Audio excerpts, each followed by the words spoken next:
Hello, today math students we're going to discuss markup, how to find the markup and how to find the actual selling price. All right, these are two different things, but we go about finding them in a process. Today we're going to discuss that process. So this one here says found the amount of markup, write the formula, show your steps, and write a therefore statement. We're just going to go ahead and use the proportion method to solve these, okay? The proportion method will be, right, markup over the entire price. Another word you might see here is total, right? And that's going to equal our standard percent over 100. All right, so let's go ahead and do this. So another way to look at this is also, this could be part over whole. All right, there you go. So it's part over the whole and markup. And as we move further into this, it will be discount and price. All right, so right now we're just finding the markup, what the actual markup amount will be. So 33 and a third percent, we know that that's going to turn into a fraction. So we're just going to put that over 1/3. That turns into our percent over 100. That repeating fraction will always take place of our percent over 100. Then we're going to come over here, which is the most difficult part of this proportion, is figuring out what goes where. We know that the price or the whole goes on the bottom, so we're simply going to put 18 here, and we're going to put an X there. And then we're just going to cross multiply. And we've been doing this for a couple of weeks now, so we know that 3 times X is 3X, and 18 times 1 is 18. And then you're going to divide each side by 3. You see how I'm showing all my steps, right? And then your therefore statement would be, right? Therefore, the markup is $6. All right, now the markup is something that we add to a price. A discount is something we take away. All right, and that's something we're going to get familiar with as this unit goes on further. All right, another one here, we have the price and we have the markup rate. So we're going to use our trusty markup over price, right? And that's going to equal our standard percent over 100. All right, our percent now is 60 over 100, right? And that's going to equal that price. That price is going to go on the bottom. Price equals price, so that's pretty clear. And you'll have 19.5. All right, and then we'll put an X there, and we'll do our customary cross multiplication. We'll have 100X is equal to, what is 60 times 19.50? And that's going to be 1170. Divide each side by 100, all right? And you'll get 11.7. And that makes sense, right? So what we're saying is that 60% of $19 is $11.70. Does that make sense? Yes, it does. Half of 1950, right? If we just talk about half and we divide that by 2, that's going to give us 975, right? So half of 1950 is 9.75. Well, 60 is a little more than 100, right? Just a little more than 50% of 100. So 11.7 is just a little more than 9.7. So that's one way you can check it out. Also, you can check it out is plug it back in. Say 11.7 over, what is that, 1950? And if you divide, you say 11.7 divided by 1950, and you equal 0.6. And 0.6, if you turn that into a percent, is definitely 60. So that's one way we can check ourselves. Plug it back in, divide, or cross multiply. All right, now, all right, find the selling price. The selling price is actually the amount that the store will sell the product for. So they received it, right?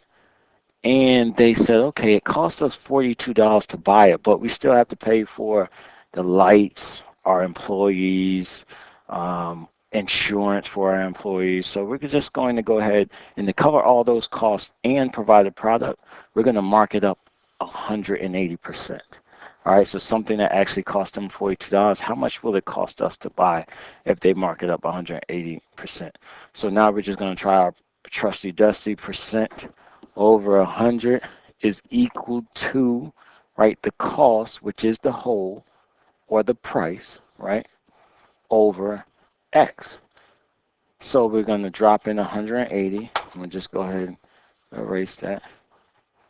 It gives us 180. And then we'll cross multiply. We'll do 180 times 42 and 100 times X. So 100X here. And then we'll do 180 times 42. And we'll get 7,560. And then we'll divide each side by 100. 7,560 divided by 100 is 75.6. Now, that is only the markup, right? This equals the markup. But what are we looking for? We're looking for the selling price. The selling price. To get the selling price, you take the markup and you add it to the cost. So over here, I have to do 42 plus 75.6. What does that equal?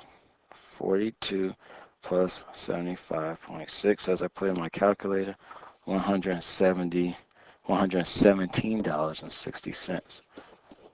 So that's how much it will be on the shelves for when you walk into their store. They bought it from a merchandiser for $42. They marked it up 180%. That's 100%, so it would be 42 plus more.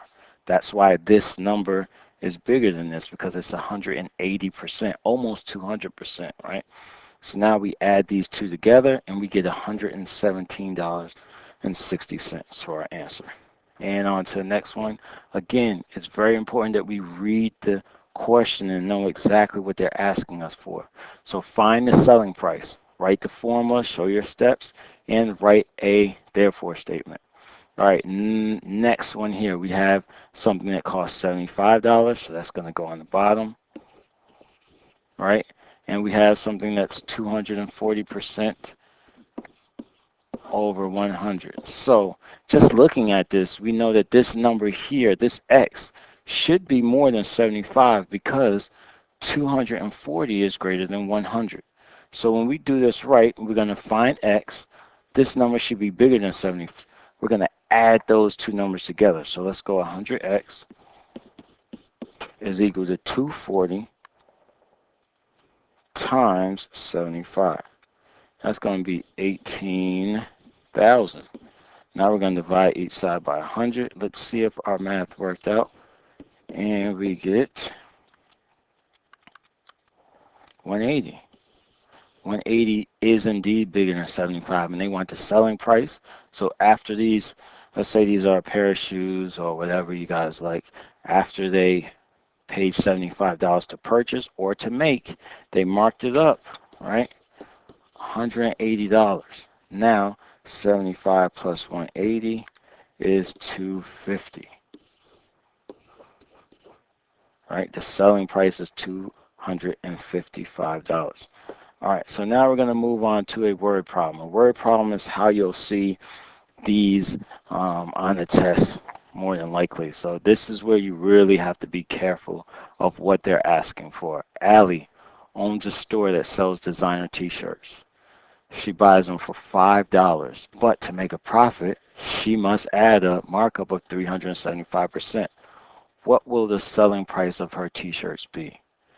All right, so now we know that Allie, we need to go back in and underline what's important. We know that $5 is important, right? And we know that 375% is important. So we know that we're going to have 375 over 100. Now, where's that $5 going to go? Is it going to go as the markup? Is that the amount of markup, or is that the price? She buys them for $5. But to make a profit, she must add a markup. So if we break this down, we know that she buys that shirt for $5.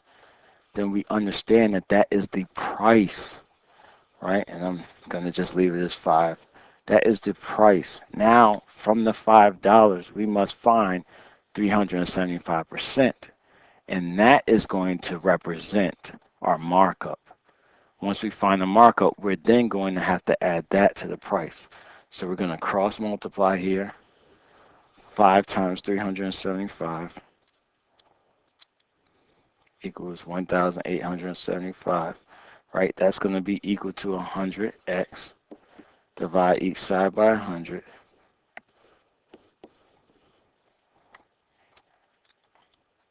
And that's going to be 18.75 equals x. All right, so a t-shirt that she bought for $5, she's going to mark up 18.75.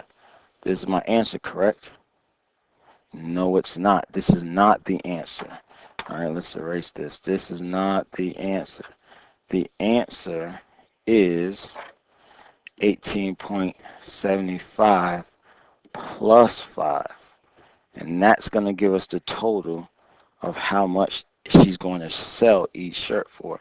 So the shirts that she's going to sell are going to be priced at $23.75. So this would be our answer.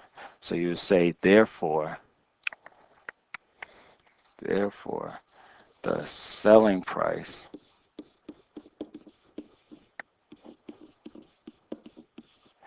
is, what's that, $23.75. There you go. All right, you guys, I hope that helps you with your homework. Again, those were the notes from today that we were not able to go over. So these were pages 1 in your packet. All right, and there's another one. One more. This is the chart. Send your packet on page, what was that on? What is this chart on? I think it should be on page 2. All right, if it's not on page 2, it's just an extra chart to help you guys out that I created. So now let's just go through a chart if you had this, okay? So it gives you different pieces of the puzzle. Number 1 here, you get the price and the markup. We're okay with that. We've been doing that for a while, okay? So what happens if they give you the percent and the markup amount? How would that look? All right, so that's going to look like this. So you'll have markup over the price is equal to the percent over 100. All right, so now that would be 25 over 100 is equal to the markup is 15. So the markup goes on top. And then you find the actual selling price. So if you're doing a word problem and they give you the markup, do not be afraid to put the 15 on top. I know you guys can cross multiply and work it out here. So that would be 25x is equal to 1500, 1,500, and then you divide each side by 25 and you get 60. So x is equal to 60. All right, you guys have a great evening. I'll see you guys in class. Bye.